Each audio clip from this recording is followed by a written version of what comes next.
And finally, we'll talk a little bit about student success and what your students' responsibilities and expectations are as a member of the work study program and how you can help foster their success overall. So we talked a little bit about what your expectations and responsibilities were as a supervisor, but your students are being held to some expectations as well. So we expect them to be punctual and dependable. We expect them to communicate with you, their supervisor, regarding any scheduling issues. We expect them to have a positive work attitude and contribute to the positions because they're only going to get out of it what they put into it. We expect them to have a professional appearance where applicable. So for example, students that may be working in the greenhouse probably shouldn't be coming to work in slacks and a tie. So make sure that that conversation is being heard across the board so that students understand what you're asking of them. We expect students to work confidentially and respect the privacy of other students' records. We expect them to abide by all institutional and office policies and procedures. We expect them to accurately report all of the hours that they've worked and provide quality customer service and complete all of the tasks that they've been assigned to the best of their ability. So what do they get out of it? Like, why would they want to work on campus? Why would they want to participate in the work study program? Students gain some pretty valuable work and life skills. They learn responsibilities of being an employee, particularly for those students who have never worked before. They learn to develop some time management skills, whether or not they realize they're doing it. They increase their interpersonal and communication skills, again, whether or not they realize they're doing it, whether or not they set out to. They're applying critical thinking and analytical skills as well, again, whether or not they realized or intended to. It's a good resume builder, particularly for students that may have never worked before, because they're getting an opportunity to kind of work in a professional environment and see what that looks like and see where they want to move forward once they're no longer a student here at Front Range.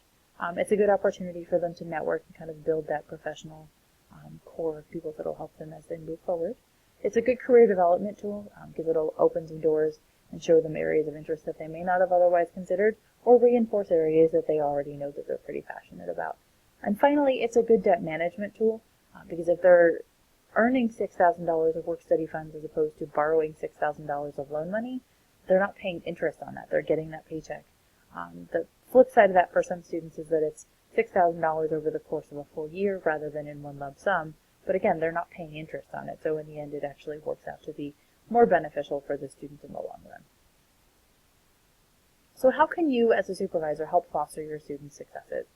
You can make sure that you're outlining clear expectations, that you're being firm but fair with those expectations, that you're providing frequent feedback so that if there are areas where there need to be improvements, they understand what those areas are and they can correct them.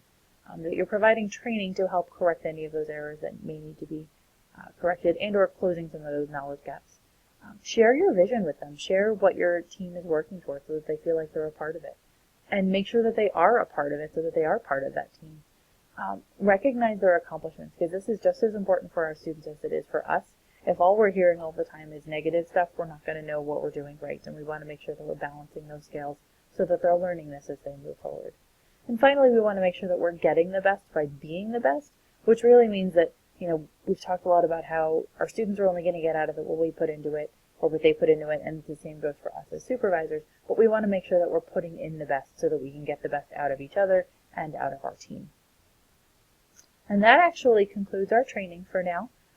You will notice that in D2L there is also a brief assessment / quiz / whatever you'd like to call it about some of the content we've just gone over here over the last half hour, 45 minutes or so. So please take some time to kind of go over those and review that information.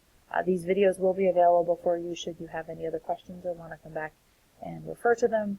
If you have any feedback for me, I would absolutely welcome it.